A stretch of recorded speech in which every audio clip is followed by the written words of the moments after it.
نے فرمایا یا ایھا الذین آمنوا توبوا الی اللہ توبۃ نصوحا، اے ایمانو والو تم اللہ سے توبہ کرو سچی اور خالص۔ جب تم سچی اور خالص توبہ کرو گے تو عسیٰ ربکم ان یکفر عنکم سیئاتکم، تو اللہ تمہارے گناہوں کو مٹا دے گا۔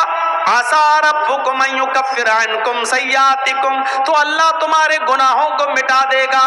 ویدخلکم جنات تجری من تحتہا الانہار، جب تم خالص اللہ سے سچی توبہ کرو گے تو اللہ تمہیں ایسی جنتوں میں داخل کر دے گا جس کے نیچے نہریں بہ رہی ہوں گی، جس کے نیچے نہریں جاری ہوں گی۔ توبہ کون کرتا ہے؟ مسلمان۔ توبہ کون کرتا ہے؟ مومن۔ کیونکہ اللہ تبارک و تعالیٰ نے انسان کو دونوں صلاحیتیں دے کر بھیجا ہے۔ آج میں تمہیں ایک ایسی چیز بتلا رہا ہوں، اس کو اگر سمجھ لیا تو بہت کچھ سمجھ لو گے۔ اللہ نے انسان کو دونوں صلاحیتیں دے کر بھیجا ہے۔ اللہ نے انسان کو اچھے کام کرنے کی صلاحیت بھی دی ہے اور اللہ نے انسان کو برے کام کرنے کی صلاحیت بھی دی ہے۔ انسان کو اچھے کام کرنے کی طاقت بھی دی ہے اور برے کام کرنے کی بھی طاقت دی ہے۔ اللہ نے انسان کو نیکیاں کرنے کی بھی صلاحیت دی ہے اور گناہ کی بھی صلاحیت دی ہے۔ ہاں، اور گناہ کرنے کی صلاحیت دی ہے تو گناہوں سے بچنے کی بھی صلاحیت دی ہے۔ انسان نیکیاں کر سکتا ہے تو برائی بھی کر سکتا ہے، دونوں صلاحیتیں ہیں۔ انسان برائیاں کر سکتا ہے تو برائیوں سے بچا بھی سکتا ہے اپنے آپ کو۔ یہ دونوں صلاحیتیں دے کر اللہ تعالیٰ نے انسان کو بھیجا ہے۔ یہ صلاحیت اللہ نے فرشتوں کے اندر نہیں رکھی ہے۔ اللہ نے فرشتوں کو صرف نیکیاں کرنے کی صلاحیت دی ہے، گناہ کرنے کی صلاحیت فرشتوں کے پاس نہیں ہے۔ کسی فرشتے سے کہو جوا کھیل کے دکھاؤ تو کوئی فرشتہ جوا نہیں کھیل سکتا۔ کسی فرشتے کو کبھی آپ نے سنا ہے کہ اس نے شراب پی؟ نہیں پی سکتا۔ کیوں؟ کیونکہ اللہ تعالیٰ نے فرشتوں کو گناہ کرنے کی صلاحیت دی ہی نہیں ہے۔ اللہ نے انسان کو گناہ کرنے کی بھی صلاحیت دی اور نیکی کرنے کی بھی صلاحیت دی، اور یہی انسان کا کمال ہے۔ کمال جانتے ہو؟ انسان کے مکمل ہونے کی دلیل یہی ہے۔ فرشتے مکمل نہیں ہیں، انسان مکمل ہے۔ اسی لیے اللہ تعالیٰ نے انسان کا درجہ فرشتوں سے بھی بلند رکھا ہے، بلند، فرشتوں سے بھی بلند رکھا ہے۔ کیوں؟ کیونکہ فرشتوں نے اللہ کو دیکھا، فرشتوں نے جنت دیکھی، فرشتوں نے جہنم دیکھی۔ فرشتوں نے تو جنت جہنم دیکھی ہے۔ اگر وہ اللہ کی ہر وقت عبادت کرتے ہیں تو یہ کوئی کمال نہیں ہے۔ کمال تو یہ ہے کہ ہم نے اور آپ نے اور مسلمانوں نے جنت نہیں دیکھی پھر بھی جنت میں جانے کی خواہش، جہنم نہیں دیکھی پھر بھی جہنم سے بچنے کی خواہش، جہنم نہیں دیکھی پھر بھی دعا کرتے ہیں ربنا آتنا فی الدنیا حسنۃ وفی الآخرۃ حسنۃ وقنا عذاب النار، اے اللہ ہم کو دوزخ کے عذاب سے بچا لے۔ ہم نے اور آپ نے دوزخ جہنم نہیں دیکھی پھر بھی یہ دعا کرتے ہیں ربنا اصرف عنا عذاب جہنم ان عذابها کان غراما، اے اللہ جہنم کا عذاب ہم سے پھیر دے، جہنم کا عذاب ہم سے ہٹا لے۔ ان عذابها کان غراما، تیرا عذاب بہت ہی زیادہ سخت اور چمٹنے والا ہے۔ یہ ہمیں اور آپ کو یہ دعا کرنا پڑتی ہے۔ کیوں؟ حالانکہ جہنم دیکھی نہیں ہے۔ ایک بوڑھا آدمی ہے اور وہ اندھا ہے۔ ایک اندھا آدمی جا رہا ہے اور راستے سے خوبصورت لڑکی چلی آ رہی ہے، خوبصورت، حسین و جمیل، بلا کی حسین و جمیل، لیکن ایک اندھا نوجوان جا رہا ہے، اس بیچارے کو لڑکی دکھائی نہیں دے رہی ہے۔ اس میں اس اندھے کا کیا کمال ہے؟ اب وہ اندھا اس لڑکی کو دیکھ ہی نہیں پا رہا ہے، اس کے حسن و جمال کو دیکھ ہی نہیں پا رہا ہے، تو اس میں اندھے کا کیا کمال ہے؟ اگر اندھا اس لڑکی کو نہیں چھیڑتا ہے یا اندھا اس لڑکی کے قریب نہیں جاتا ہے یا اس لڑکی سے کچھ گفتگو نہیں کرتا ہے اور اس لڑکی کو نہیں دیکھ رہا، تو اس میں اندھے کا کیا کمال ہے بھائی؟ اس کو تو دکھتا ہی نہیں ہے۔ کمال تو اس نوجوان کا ہے جو پوری طریقے سے جوان ہو چکا ہے، اور سامنے سے خوبصورت لڑکی آ رہی ہے، بلا کی حسینہ ہے، اس کی نظریں اٹھیں لیکن اس نے اپنے نگاہوں کو نیچا کر لیا، فوراً نگاہ کو جھکا لیا، باوجود اس کے کہ آنکھیں تھیں، باوجود اس کے کہ اس لڑکی کو دیکھ سکتا تھا، باوجود اس کے کہ یہ اس لڑکی سے باتیں کرنے پر قادر تھا، طاقت تھی اس کے پاس سب کچھ، لیکن اس کے باوجود اس نے اپنے آپ کو بچایا اور نظریں نیچی کر لی۔ یہ ہے انسان کا کمال کہ طاقت ہونے کے باوجود دیکھنے کی نہیں دیکھ رہا ہے، یہ ہے کہ اس لڑکی کے پاس جا سکتا تھا لیکن نہیں جا رہا ہے، طاقت ہونے کے باوجود اس اپنے آپ کو بچا رہا ہے، یہ ہے کمال میرے بھائیوں۔ اسی لیے میدان محشر میں قیامت کے دن جو لوگ عرش الہی کے سائے میں ہوں گے، جو لوگ قیامت کے دن جن کو عرش الہی کا سایہ نصیب ہوگا، ان لوگوں میں ایک شخص وہ بھی ہوگا، ان لوگوں میں ایک شخص وہ بھی ہوگا میرے بھائیوں جس کو دنیا میں کسی خوبصورت لڑکی نے بلایا، رجل طلبت امرأۃ ذات منصب و جمال فقال انی اخاف اللہ، جس کو خوبصورت لڑکی نے گناہ کرنے کی دعوت دی کہ آؤ، اس کے پاس وقت بھی ہے، اس کے پاس پیسہ بھی ہے، اس کے پاس ٹائم بھی ہے، اس کو کوئی لڑکی حسین و جمیل دعوت نظارہ بھی دے رہی ہے، اس کو غلط کام کے لیے بلا بھی رہی ہے اور اس کو سارے موقع بھی فراہم کر رہی ہے، اس کے پاس بھی موقع، اس کے پاس بھی موقع، اس کے پاس بھی ٹائم ہی ٹائم، اس کے پاس بھی ٹائم ہی ٹائم، زنا کی طاقت ہونے کے باوجود اور سارے اسباب ہونے کے باوجود، سارے راستے کھلے ہوئے ہونے کے باوجود بھی میرے بھائیوں اس آدمی نے اس لڑکی سے کہہ دیا انی اخاف اللہ، تم اپنا گھر جاؤ، تم اپنا راستہ دیکھو، میں اپنا راستہ دیکھتا ہوں، مجھے اللہ سے خوف ہے، میں اللہ سے ڈرتا ہوں، میں تمہارے قریب نہیں آ سکتا، میں تمہاری بہکی بہکی باتوں کا شکار نہیں ہو سکتا، انی اخاف اللہ، مجھے اللہ کا ڈر ہے، میں تیرے قریب نہیں آؤں گا۔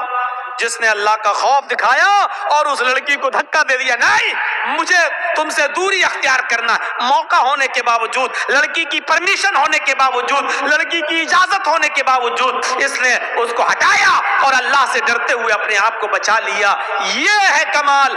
ایسا انسان قیامت کے دن عرش الہی کے سائے میں ہوگا، جب قیامت کے دن اور کوئی دوسرا سایہ نہیں ہوگا میرے بھائیوں۔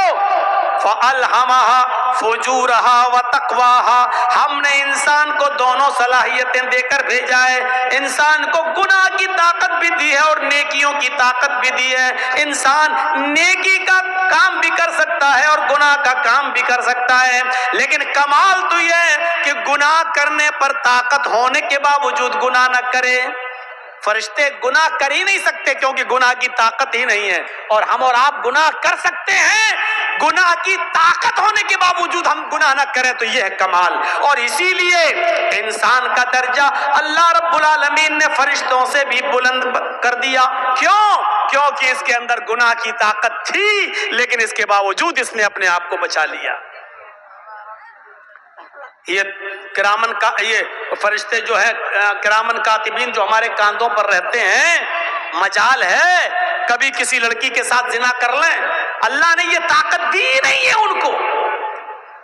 قبر میں فرشتے آتے ہیں حساب و کتاب کے لیے، منکر نکیر، مجال ہے کہ کوئی فرشتہ کسی عورت کے ساتھ زنا کر لے؟ نہیں، کیوں؟ اللہ نے طاقت ہی نہیں دی زنا کی۔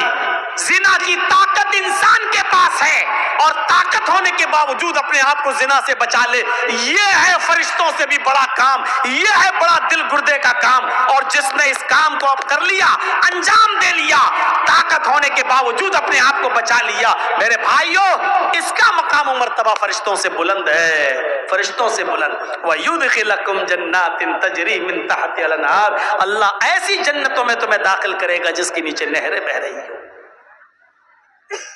آؤ ایک اور نظریے سے سمجھو،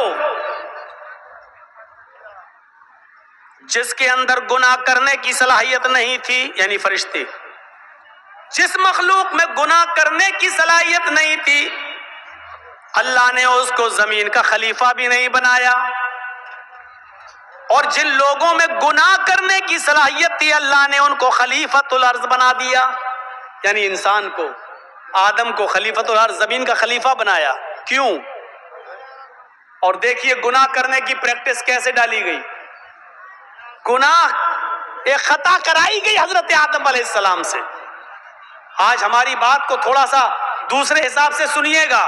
آدم علیہ السلام کا پہلے پتلا بنایا، پھر اس میں روح ڈالی، پھر ان کو جنت میں داخل کیا، پھر ان کی پسلی سے حوا کو بنایا اور حوا کو بھی ان کے ساتھ جنت میں داخل کر دیا، اور کہا کلو وشربو، خوب کھاؤ پیو ہے جنت کے اندر۔ اور ایک آرڈر دے دیا اللہ نے کہ فلا تقربا هذه الشجرہ، اے آدم اور اے حوا تم دونوں اس درخت کے پاس مت جانا، بس اس درخت کے قریب مت جانا، اے آدم و حوا تم دونوں اس درخت کے قریب مت جانا بس۔ دیکھیے اللہ کو تو معلوم ہی تھا کہ آدم و حوا اس درخت کے قریب جائیں گے، اللہ نے تو پہلا انتظام ہی کر لیا تھا، دنیا رچانا تھی، دنیا بسانا تھی، اس لیے اللہ کے علم میں پہلے ہی تھا، اس لیے اللہ رب العالمین نے ڈائریکٹ آدم سے گناہ نہیں کرایا بلکہ شیطان کو بھیجا، شیطان نے انہیں بہکایا اور آدم و حوا دونوں کو درخت کے قریب لے گیا حوا کے کہنے پر کہ کھا لو، یہ تو ہمارا ہمدرد ہے، شیطان نہیں یہ تو ہمارا ہمدرد ہے، اور اس کے بہکانے میں آ کر آدم و حوا دونوں نے وہ پھل کھا لیا۔ بس یہی خطا حضرت آدم اور حوا سے ہوئی نہیں بلکہ کرائی گئی، غلطی ان سے کرائی گئی، اور اللہ کو پہلے معلوم تھا۔ جیسی آدم و حوا دونوں نے اس درخت کے پھل کو کھایا، جنتی لباس ان کے جسم سے اتر گیا، انہوں نے بڑے بڑے پتوں سے، درخت کے بڑے بڑے پتوں سے، جنت کے درختوں کے پتوں سے اپنا جسم چھپایا۔ یہ انسان کی فطرت ہے، یہ انسان کی فطرت ہے۔ آج آپ دیکھ سکتے ہو علاقوں میں گھوم گھوم کر کہ کون کس پوزیشن میں رہتا ہے۔ میرے بھائیوں، آدم کی بیوی ہے حوا، اور میاں بیوی میں کوئی پردہ نہیں ہے، لیکن اس کے باوجود جب جنتی لباس دونوں کے جسم سے اترا تو انہوں نے جنت کے درختوں کے بڑے بڑے پتوں سے اپنے سطر کو چھپایا، اپنے شرمگاہ کو، اپنے سطر کو چھپایا، یعنی سطر چھپانا یہ انسان کی فطرت میں داخل ہے۔ میرے پیارے ساتھیوں، پھر اللہ رب العالمین نے دونوں کو جنت سے باہر کر دیا۔ اے آدم و حوا دونوں نے آج میری نافرمانی کی ہے، اب تم دونوں کے لیے جنت حرام ہے، اب تم دونوں یہاں سے نکلو۔ اللہ چاہتا تو اس غلطی کی بنا پر جہنم میں ڈال سکتا تھا، لیکن نہیں، چونکہ اللہ کو دنیا بسانا تھی، اللہ کو دنیا رچانا تھا، اللہ کو دنیا میں بھیجنا تھا، اس لیے آدم و حوا دونوں کو دنیا میں بھیج دیا۔ اب جاؤ، اب سنو، غلطی تو ہوئی اور غلطی بھی مخلوق ہے، اور مخلوق کا خالق اللہ رب العالمین ہے۔ دنیا میں کوئی ایسی بیماری پیدا ہی نہیں ہوئی کہ اللہ نے بیماری پیدا کی ہو اور اس کا علاج نہ اتارا ہو۔ کوئی بیماری دنیا میں ایسی ہے ہی نہیں جس کا علاج نہ اتارا ہو، الا الموت، موت کے علاوہ۔ اب آپ کہو مولانا کیا بات کرتے ہو، کینسر کا کوئی علاج نہیں ہے۔ انسان کی عقل ابھی وہاں تک نہیں پہنچی ہے۔ کل تک ٹی بی کا علاج نہیں تھا، لیکن آج ٹی بی کا علاج آ گیا کہ نہیں آ گیا؟ کل تک بہت سی بیماریوں کا علاج نہیں تھا، لیکن آج پاسبل ہو گیا ہے۔ ہو سکتا ہے کل انسان کا علم اس کو کینسر کی کھوج میں بھی کامیاب کر دے اور کینسر کا علاج بھی انسان ڈھونڈ لے۔ صرف موت کے ہر چیز اور ہر بیماری کا علاج اللہ نے اتارا ہے۔ تو میرے بھائیوں، اگر اللہ نے بیماری اتاری تو اللہ نے اس کا علاج بھی اتارا ہے۔ اسی طریقے سے اگر اللہ نے خطا اور غلطی کو پیدا کیا ہے، اللہ نے گناہ کو اگر پیدا کیا ہے تو گناہ کا علاج بھی توبہ اور استغفار کی شکل میں بتایا ہے۔ اگر بیماری ہے تو اس کا علاج بھی ہے، اگر گناہ پیدا کیا ہے تو گناہ کا تریاق اور گناہ کا علاج بھی بتایا ہے، اور وہ کیا ہے؟ توبہ اور استغفار۔ اس میرے بھائیوں، جب ہماری سوچ یہ ہو جائے تو ایسے جلسوں سے پھر کیا فائدہ ہوگا اور کیا ہمیں ملے گا اور کیا ہم سیکھ کر نکلیں گے۔ انما الاعمال بالنیات، سارے عملوں کا دار و مدار تو نیتوں پر ہے، اور جب ہماری نیت میں پہلے ہی یہ ہے